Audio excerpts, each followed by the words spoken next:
ଯେତେବେଳେ ମତେ ଆରେଷ୍ଟ କରାଗଲା ଅକ୍ଟୋବର 6 ରେ ଦେଖାଗଲା ଆରେଷ୍ଟ, କିନ୍ତୁ ଅକ୍ଟୋବର 4 ରୁ ମତେ ଇଲିଗାଲି डिटेन करा जायतिला। Arbitrary, it was a arbitrary arrest.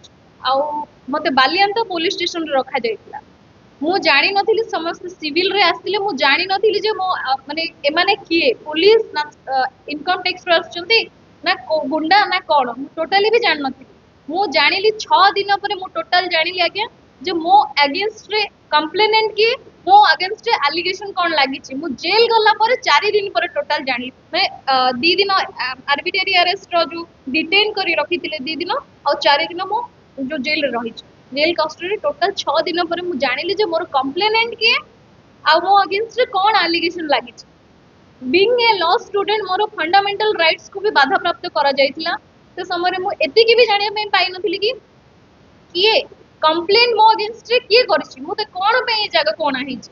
जेते बेले खंडगिरी पुलिस स्टेशन रे जदी मो अगेंस्ट रे गोटे केस लगा होछि, मते बालियांता पुलिस स्टेशन रे नेकी रखुछन्ती। मो छुआ, मो ड्राइवर, मो घर रा सर्वेंट, मोर फैमिली समस्त को, मो भौणी मानन को समस्त को रखा हेतिला। 48 आवर्स रखा हेतिला। सेतिरे मु जानिनी जे किए से व्यक्तित्व मो साथी रे होछि कोन, मु टोटली जानि नथि। जेते बेले मु जानिली धीरे धीरे धीरे मु निजे मोर केस को स्टडी कली, कंप्लेनेंट किए जानिली, एलिगेशंस किए जानिली, कोन हेछि प्रकृत रे मु निजे स्टडी करके जानिली।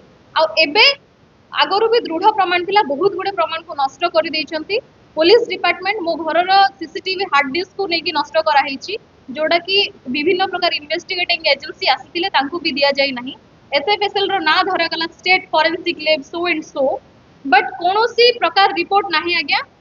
सबो फोन स्विच ऑफ कंडीशन रे, लैपटॉप स्विच ऑफ कंडीशन रे, घरे तो आगे आपन पेन ड्राइव गोटे थिबो, किछि नै, सबो किछि नै, स्विच ऑफ कंडीशन रे। जदि सबो किछि माने मोठू एक्सट्रैक्ट करा हला तले से भीतर कोन ऑफेंसिव जिंस अछि आपन केमिति जान, किछि भी नै।